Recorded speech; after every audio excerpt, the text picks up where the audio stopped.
Selamat hari Minggu yang diberkati Tuhan. Amin. Katakan bersama saya orang yang paling disayang sama Tuhan. Katakan sama kiri kanan saudara, depan belakang kamu orang yang paling disayang sama Tuhan. Minggu depan kita punya special event. We are celebrating 5 years of amazing grace. Kita merayakan 5 tahun kasih karunia Tuhan yang begitu besar buat gereja ini.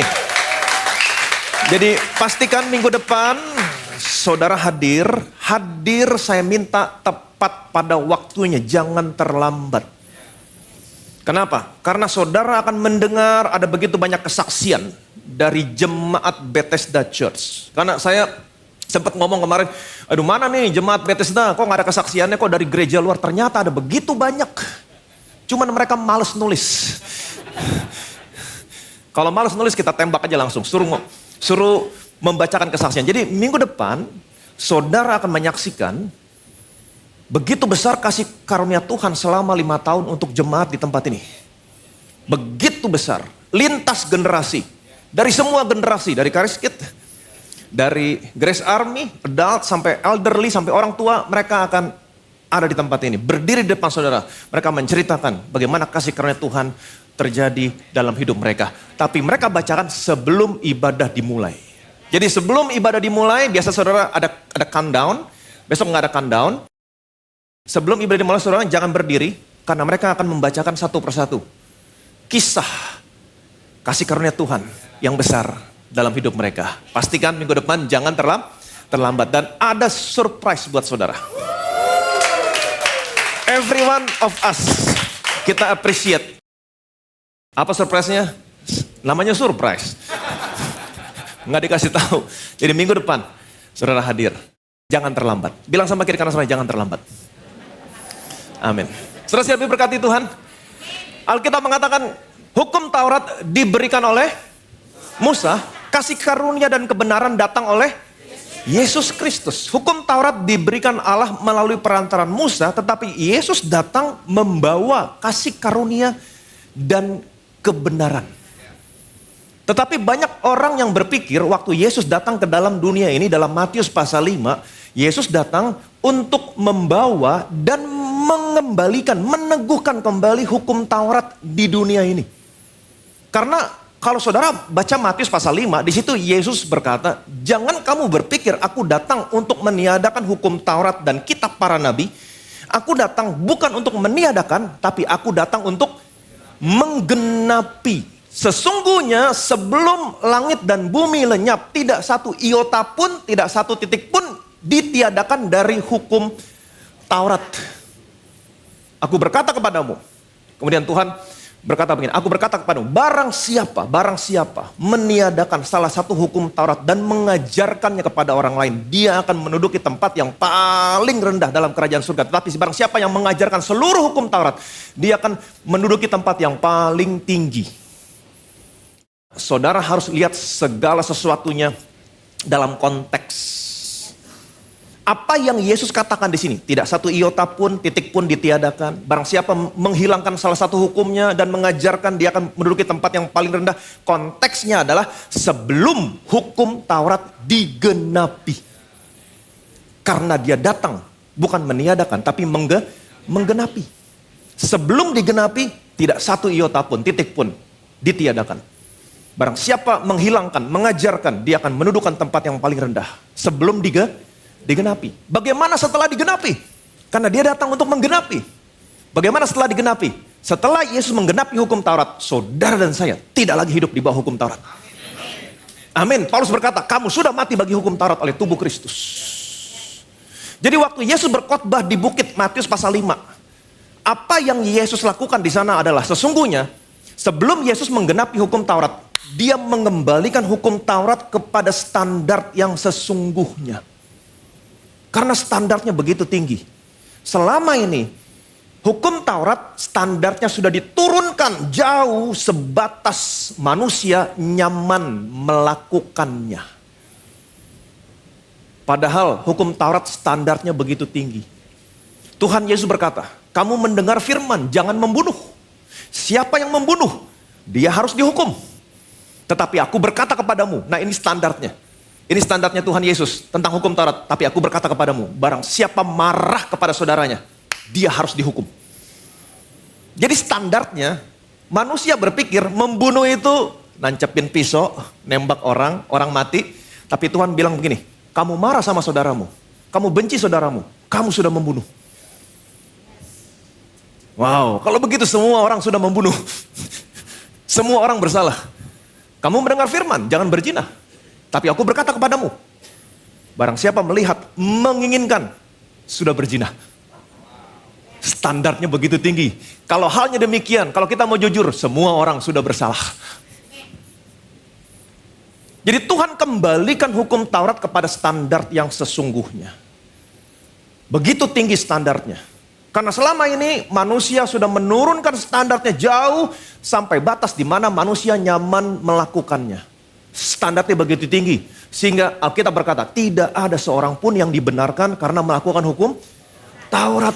Tidak ada seorang pun. Jadi konteksnya adalah Yesus mengembalikan hukum Taurat kepada standar yang sesungguhnya. Supaya orang menyadari, Tuhan saya gak sanggup hidup di bawah hukum Taurat. Saya butuh diselamatkan Tuhan. Amin. Hukum Taurat diberikan oleh Musa, kasih karunia dan kebenaran datang oleh Yesus Kristus. Di bawah hukum Taurat Allah berkata kepada saudara, aku akan membalaskan kesalahanmu kepada keturunanmu yang ketiga, yang keempat. Mengerikan. Ini kutuk keturunan. Tapi di bawah kasih karunia Allah berkata, aku tidak lagi mengingat dosamu dan tidak lagi mengingat kesalahanmu. Amin. Hukum Taurat diberikan oleh Musa, kasih karunia dan kebenaran datang oleh Yesus Kristus. Kasih karunia dan kebenaran dalam bahasa aslinya merupakan bentuk tunggal. Bukan merupakan dua hal yang berbeda. Tapi bentuk tunggal. Kasih karunia adalah kebenaran. Kebenaran adalah kasih karunia. Hukum Taurat diberikan oleh Musa. Allah memberikan hukum Taurat melalui perantaraan Musa. Kepada siapa? Kepada bangsa Israel. Kasih karunia dan kebenaran datang oleh Yesus Kristus. Waktu Yesus datang membawa kasih karunia dan kebenaran. Sesungguhnya Yesus mau memberikan kepada siapa? Dia datang membawa kasih karunia dan kebenaran. Kasih karunia dan kebenaran datang oleh Yesus Kristus. Dia mau berikan kepada siapa? Pertama-tama kepada bangsa Israel. Aku diutus kepada domba-domba yang hilang dari umat Israel. Tapi karena bangsa ini menolak.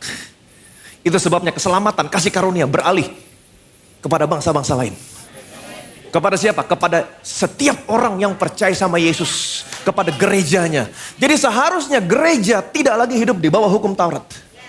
Gereja hidup di bawah kasih karunia. Amin. Itu sebabnya kalau saudara kembali kepada perjanjian lama. Perjanjian lama merupakan gambaran.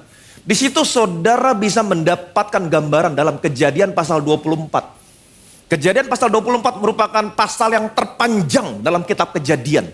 Dalam Kejadian pasal 24. Disitulah pertama kali kata kasih karunia dan kebenaran muncul. Untuk pertama kalinya. Kata kasih karunia dan kebenaran.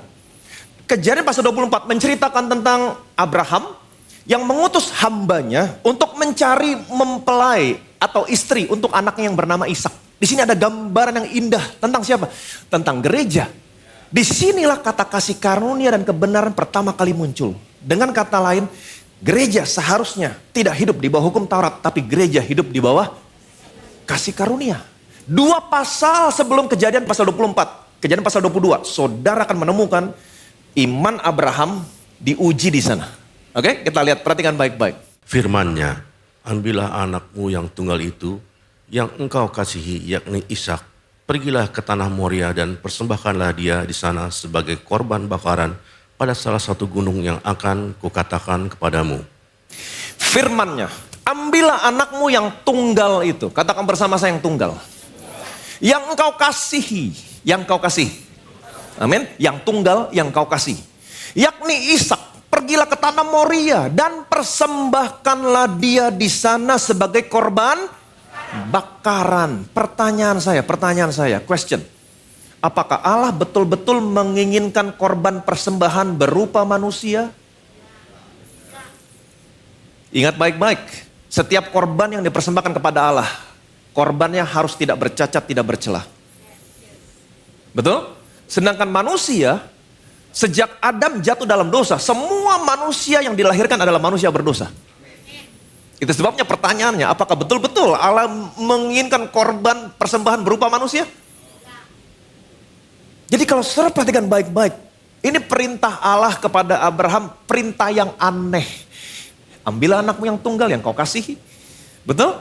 Bawalah dia ke Bukit Moria, persembahkannya di sana sebagai korban bakaran di salah satu gunung yang akan aku tunjukkan kepadamu. Keesokan harinya Abraham membawa Ishak. Dan Ishak membantu Abraham membawa kayu bakar di pundaknya. Keesokan harinya Abraham membawa anak yang tunggal, anak yang dikasihinya. Kemudian anak ini membawa kayu bakar di pundaknya.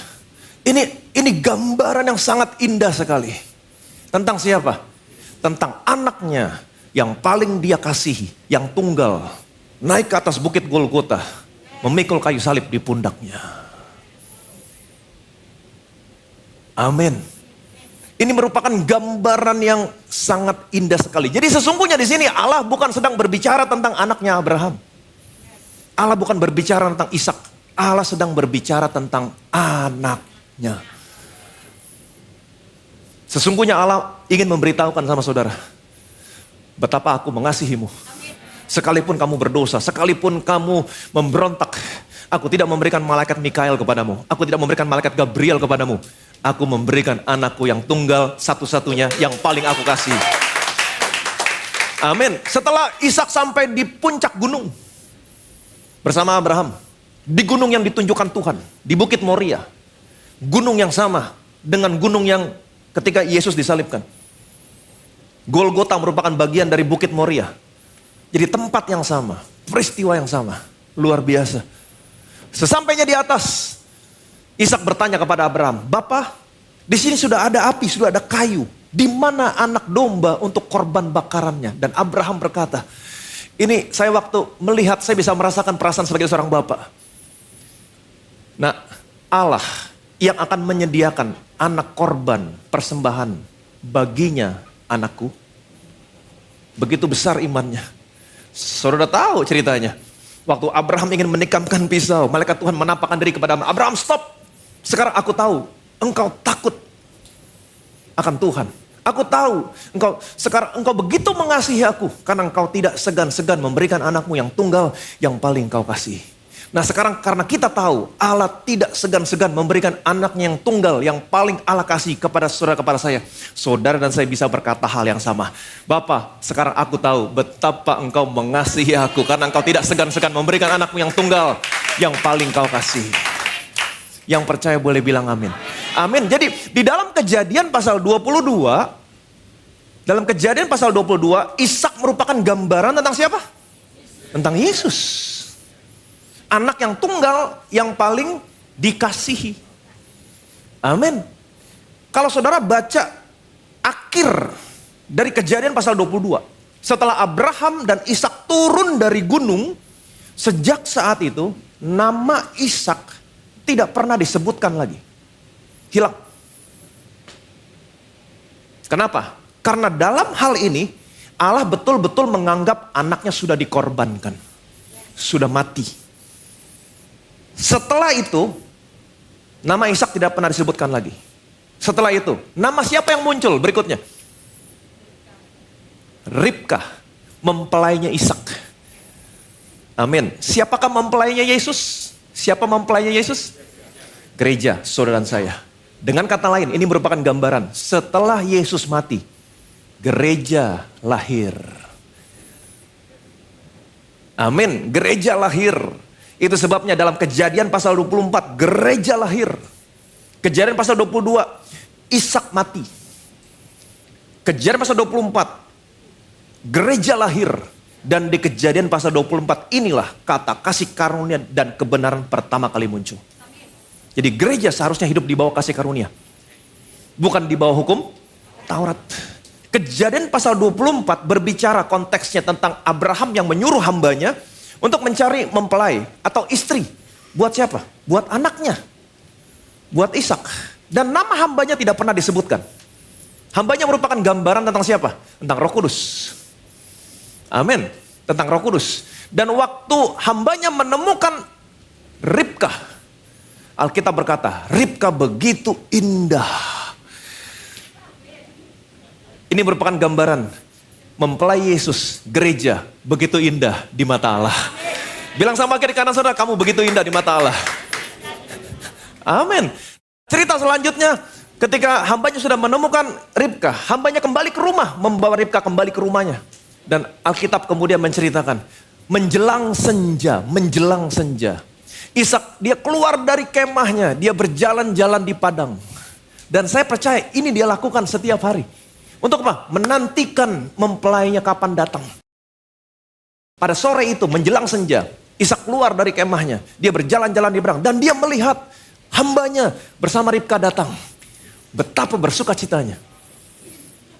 Kemudian dia menyongsong hambanya dan Ribka. Dan hambanya menceritakan segala sesuatunya tentang Ribka. Kemudian Ishak membawa Ribka masuk ke dalam kemah ibunya Sarah.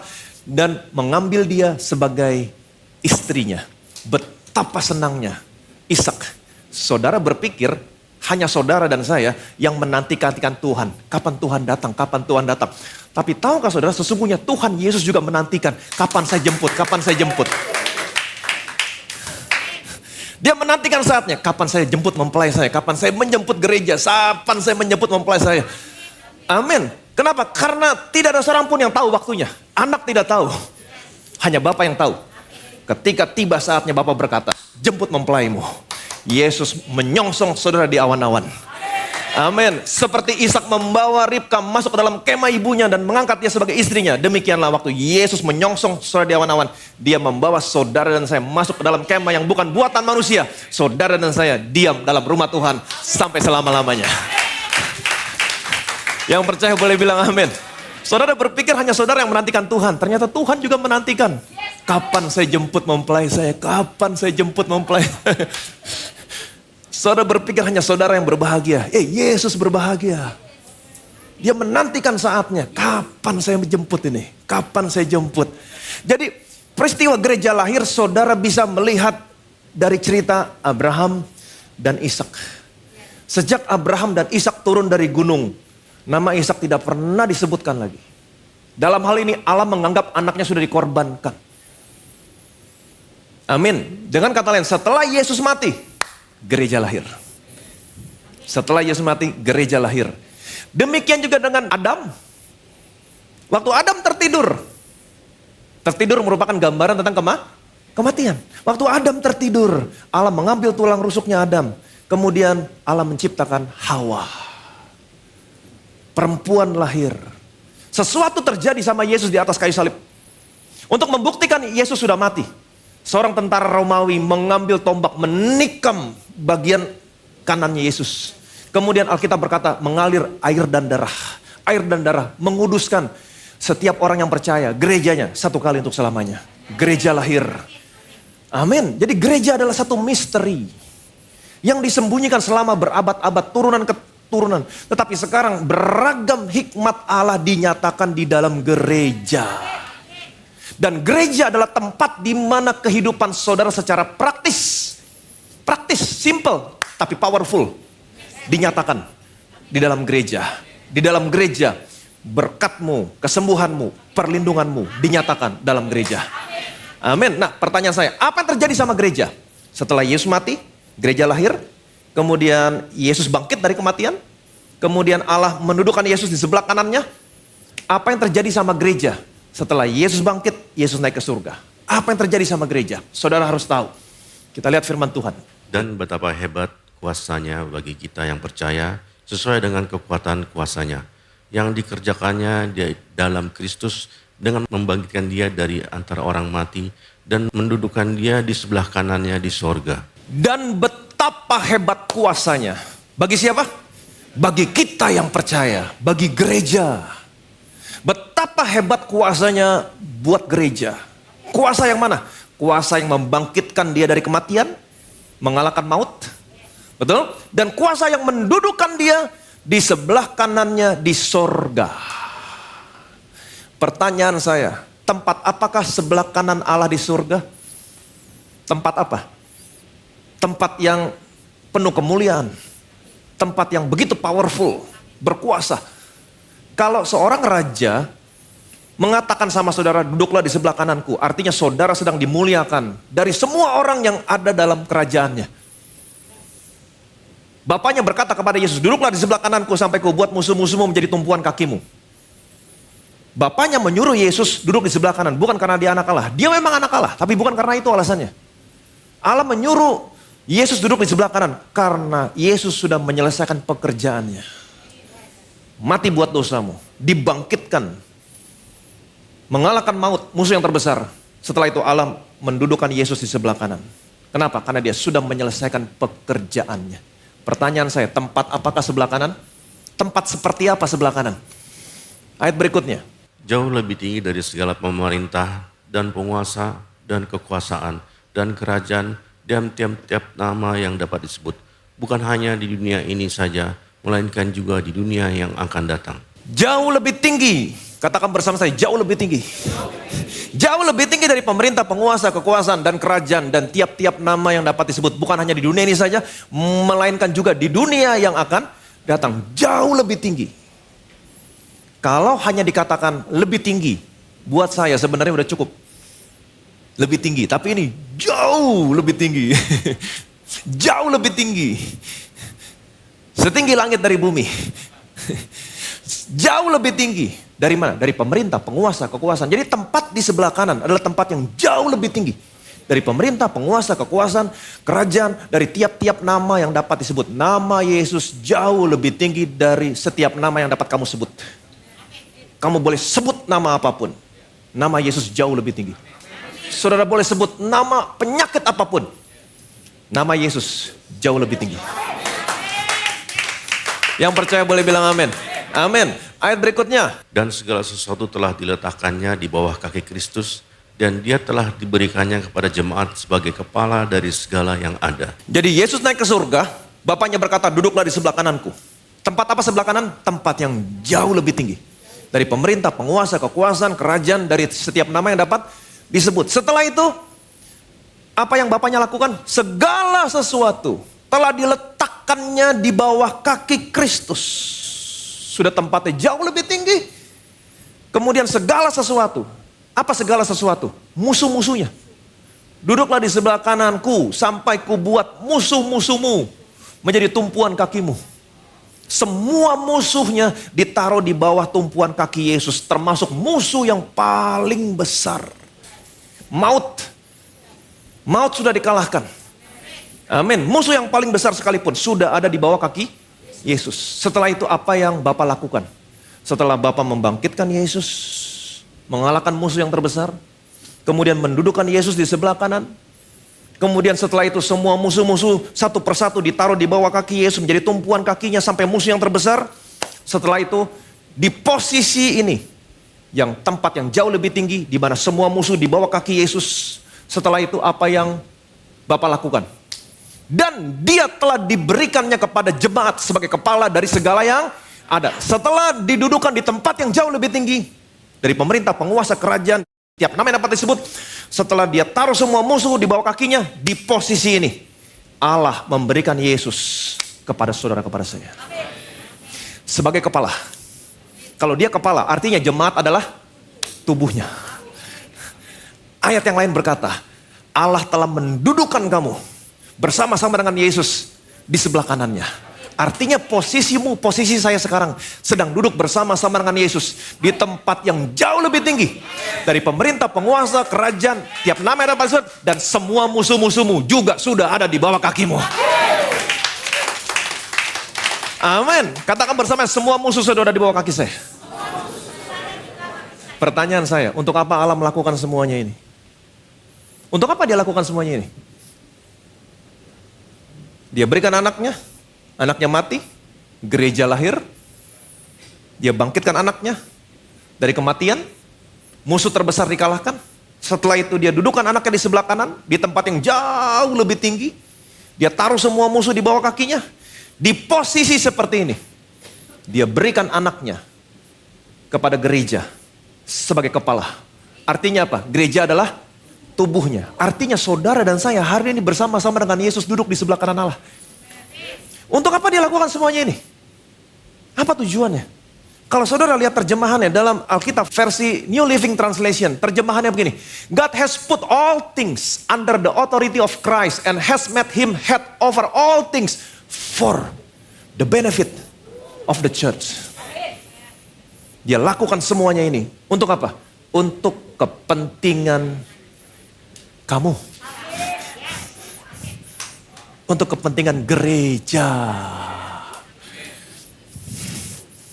Banyak orang Kristen yang tidak tahu dia punya benefit di dalam Tuhan Yesus. Bilang sama kiri kanan saudara, kamu punya benefit dalam Tuhan Yesus. Jadi pastikan kamu ada di dalam Yesus. Waktu kamu ada di dalam Yesus, hari ini kamu duduk bersama-sama dengan Tuhan Yesus di sebelah kanan. Di tempat yang jauh lebih tinggi dari pemerintah, penguasa, kerajaan, dari setiap nama yang dapat disebut. Dan semua musuhmu ada di bawah kakimu. Semuanya ini dia lakukan for the benefit of the church. Untuk kepentingan gereja. Untuk apa? Perhatikan baik-baik.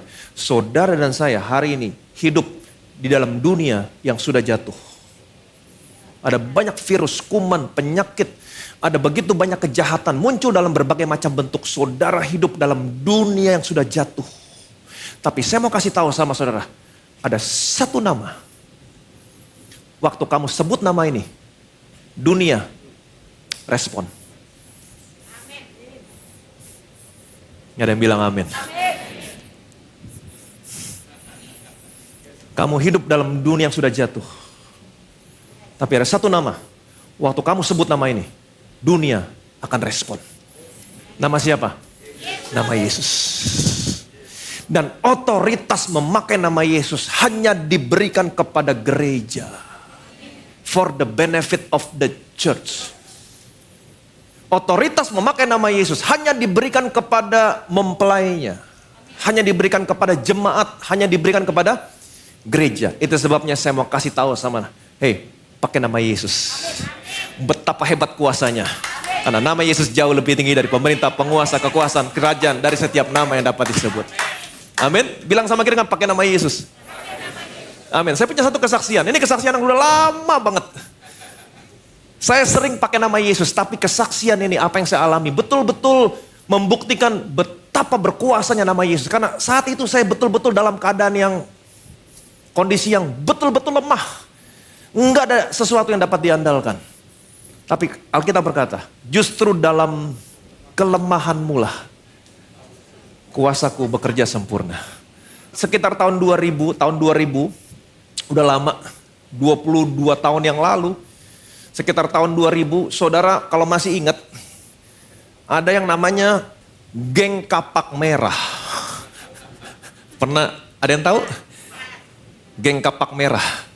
Oke, tahu geng kapak merah ya? Itu idola geng kapak merah itu handphone dan beroperasi di jalanan macet. Karena biasanya orang kalau macet main handphone. Nah itulah dia incerannya. Dia ambil handphone orang. Dia pecahin kaca mobil. Dia rampok handphonenya. Nah ini terjadi sama saya. 2000 tahun yang lalu. 2000 tahun. Tahun 2000. 2000 tahun yang lalu nggak salah, Tuhan sudah selesaikan. Nah, Tuhan sudah selesaikan buat saya. Tuhan sudah selesaikan buat saya. Udah terjadi 2000 tahun yang lalu. Oke, tahun 2000. Oke, saya salah. Mengakui saya salah. Tahun 2000. Berarti saudara nggak ngantuk. Tahun 2000. Waktu saya berkantor di Kelapa Gading. Dulu kantor saya di Kelapa Gading. Sekarang di Kelapa Gading. Always Kelapa Gading.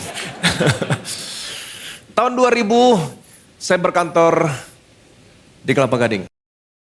Waktu itu saya punya mobil yang saat itu diklaim mobilnya itu kaca depannya begitu rentan dan gampang pecah. Mobilnya apa? Saya nggak sebutin. Mobilnya ini tahun 2000 baru keluar mobilnya. Saya pakai mobil ini, itu kaca depannya, bahkan produsen kaca film pun mengatakan bahwa mengeluarkan surat edaran tanggal 11 Februari 2000, menghimbau para outletnya agar berhati-hati saat memacang kaca film. Begitu rentan, pasang kaca film aja pecah. Memang terjadi kesalahan. Kemudian saya naik mobil ini. Waktu itu saya pulang sekitar jam 5.30 sore, 5.30. Udah mau gelap, saya bersama istri saya saat itu saya ingat betul istri saya lagi hamil anak kedua. Hamil besar, 8 bulan. Anak saya nomor 2 lahir Oktober 2000. Jadi kejadiannya sekitar September 2000. Pulang dari Kelapa Gading, mau pulang ke Jakarta Selatan. Masuk pintu tol di Pulau Mas. Sore itu macet betul, panjang. Jadi saya ngantri. Nah waktu ngantri, saya main handphone. Saya betul-betul main handphone, saya nyalain kabin, saya main handphone. Waktu saya main handphone, itu datang 3 orang. 3 orang, satu di depan kap mobil, gebrak-gebrak kap mobil. Satu lagi di depan kaca, gebrak-gebrak kaca. Kemudian satu lagi di samping saya, gedor-gedor kaca. Saya pikir ini siapa? Apakah orang ini suruh saya maju ke depan atau gimana? Saya belum berpikir ini kapak merah. Jadi mereka, nah saya mulai curiga ketika yang di depan kap mobil itu semakin kencang, gebrak-gebrak, prak. Yang satu lagi juga gedor-gedor. Nah waktu saya ini kapak merah. Waktu orang yang di tengah tunjukin kapaknya di depan kaca saya, brak. Dia taruh, saya bilang, waduh kapak merah. Saya matiin kabin mobil, saya buang handphonenya ke bawah. Dan waktu saya berbuat demikian, mereka makin kesel karena mereka minta handphone, tapi saya nggak kasih. Mereka gebrak-gebrak kap mobil dan yang di kaca ini mulai pakai kapaknya, pukul kaca bagian depan. Setiap kali dia pukul, istri saya berkata, Yesus. Setiap kali pukul, istri saya bilang, Yesus. Dia mungkin karena nggak percaya, dia pukul sampai lompat, buak. Tapi setiap kali dia pukul, istri saya bilang, Yesus, Yesus. Depan nggak pecah, dia pindah ke samping. Yang samping ada kapak juga, persis di samping telinga saya itu suaranya kenceng banget. Brak. Waktu dia pukul, saya juga bilang, Yesus, Yesus. Pukul depan, istri saya bilang, Yesus. Pukul samping, saya bilang, Yesus. Padahal ini kaca rentan sekali. Itu sebabnya dalam kondisi lemah, kuasaku bekerja sempurna. Betapa luar biasanya nama Yesus. Kemudian apa yang terjadi? Saya berpikir, saya nggak bisa maju terus. Karena dikit lagi saya masuk pagar. Kalau saya masuk pagar, terjebak saya di sana. Saya belum masuk pagar, jadi saya bilang, saya harus mundur. Apapun yang terjadi, nabrak belakang, urusan belakangan. Saya masukin gigi mundur, saya injek gas yang kencang, saya mundur. Setelah saya mundur, kok nggak nabrak ya? Akhirnya saya rem, saya masukin gigi maju, saya berhasil kabur. Tuhan selamatkan. Keesokan paginya saya periksa mobil, kaca depan nggak ada lecet satupun, dikit pun nggak ada. Saya periksa kaca samping, besok pagi saya nyuci, tidak ada satu lecet pun. Betapa hebat kuasa nama Yesus. Amin. Betapa hebat kuasa nama Yesus. Jadi pakai nama Yesus. Betapa hebat kuasanya buat kita yang percaya. Tahukah saudara ketika saudara menyebut Yesus, Yesus, apa artinya? Ingat nama Yesus, Yesus, Yeshua, Yehova, save. Tuhan menyelamatkan. Amin. Dan kata menyelamatkan di sini soteria. Bukan artinya bukan hanya memindahkan kamu dari neraka ke surga, tapi soteria artinya to make whole, to protect from danger, to prosper. Jadi buat saya menyebut nama Yesus itu merupakan satu doa. Ketika kamu dalam bahaya, Yesus artinya apa? Tuhan selamatkan saya. To protect from danger. Amin. Waktu saudara sakit, saudara berkata, waktu saudara merasakan sakit, Yesus artinya apa? Tuhan, sembuhkan saya, pulihkan saya. Ketika apapun yang sedang kamu mau kerjakan, saudara menyebut, Yesus artinya apa? Tuhan, make me prosper. Berkati saya. Jadi betapa berkuasanya nama Yesus. Dan otoritas memakai nama Yesus tidak diberikan kepada semua orang. Otoritas memakai nama Yesus hanya diberikan kepada gereja, kepada saudara, kepada saya. Dan ini sudah diselesaikan 2000 tahun yang lalu.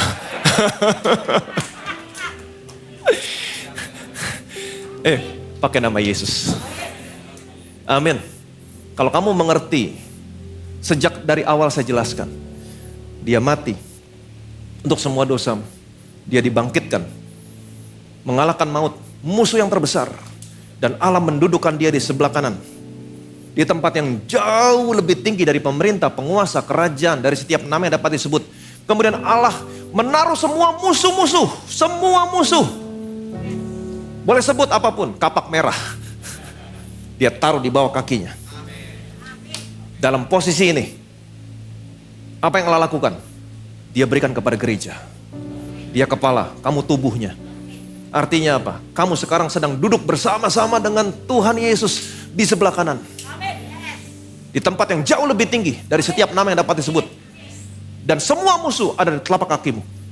Dia lakukan semuanya ini for the benefit of the church. Untuk kamu. Kenapa? Karena dia tahu kamu sekarang sedang hidup dalam dunia yang sudah jatuh. Tapi ada satu nama. Nama ini, otoritas memakai nama ini hanya diberikan kepada gereja. For the benefit of the church. Nama apa? Nama Yesus. Pakai nama Yesus. Yeshua. Yehovah save. To make whole. To protect from dangers. To prosper. Apapun yang sedang kamu mau lakukan, sebut nama Yesus. Waktu kamu mengalami rasa sakit, sebut nama Yesus. Yesus artinya apa? Tuhan, pulihkan saya. Amin. Waktu kamu dalam bahaya, Yesus artinya apa? Tuhan, proteksi saya. Selamatkan saya Tuhan. Waktu kamu mau melakukan apapun, pekerjaan apapun, suruh sebut nama Yesus. Artinya apa? Tuhan, berkati saya. Betapa berkuasanya nama Yesus. Sangat pendek Yesus. Betapa hebat kuasanya buat kita yang percaya. Berikan kemuliaan meriah bagi namanya. Saudara belajar sesuatu hari ini? Saudara diberkati? Amin. Betapa kami bersyukur Tuhan buat karya yang besar. Hari ini kami mengerti Engkau memberikan anakmu yang tunggal, yang Engkau kasihi, mati di atas kayu salib. Sehingga gereja lahir. Engkau membangkitkan anakmu dari kematian, mengalahkan maut, mendudukkan anakmu di sebelah kanan di tempat yang jauh lebih tinggi di mana pemerintah, penguasa, kekuasaan dari setiap nama yang dapat disebut, dan Engkau menaruh semua musuh-musuh di bawah kaki. Bahkan musuh yang terbesar sekalipun, maut, sudah dikalahkan. Di posisi ini, Engkau memberikan anakmu kepada gereja sebagai kepala. Kami adalah tubuhnya. Artinya hari ini gereja juga sudah ada bersama-sama dengan Tuhan Yesus di sebelah kanan di tempat yang jauh lebih tinggi di mana semua musuh ada di bawah telapak kaki kami. Semuanya yang Engkau lakukan untuk kepentingan gereja, for the benefit of the church. Karena hari ini kami hidup di dalam dunia yang sudah jatuh. Ada banyak virus, kuman, segala bentuk kejahatan, berbagai macam. Tetapi hari ini kami tahu, kami punya otoritas memakai satu nama. Dan otoritas memakai nama ini hanya diberikan kepada gereja. Nama Yesus. Betapa hebat kuasanya buat gereja. Karena kami tahu nama Yesus, Yeshua, Yehovah save. Soteria, soso. Bukan hanya menyelamatkan kami dari neraka ke surga, tapi menyelamatkan, membuat kami utuh. To make whole. To protect from dangers. To prosper. Jadi ketika kami melakukan apapun dalam hidup kami, ketika kami menyebut nama Yesus, maka kami percaya Engkau akan memproteksi kami, menyembuhkan kami, dan memberkati kami berlimpah-limpah. Segala kemuliaan, segala hormat, segala pujian hanya bagi nama Tuhan kita Yesus Kristus. Semua yang percaya diberkati, sama-sama kita katakan amin.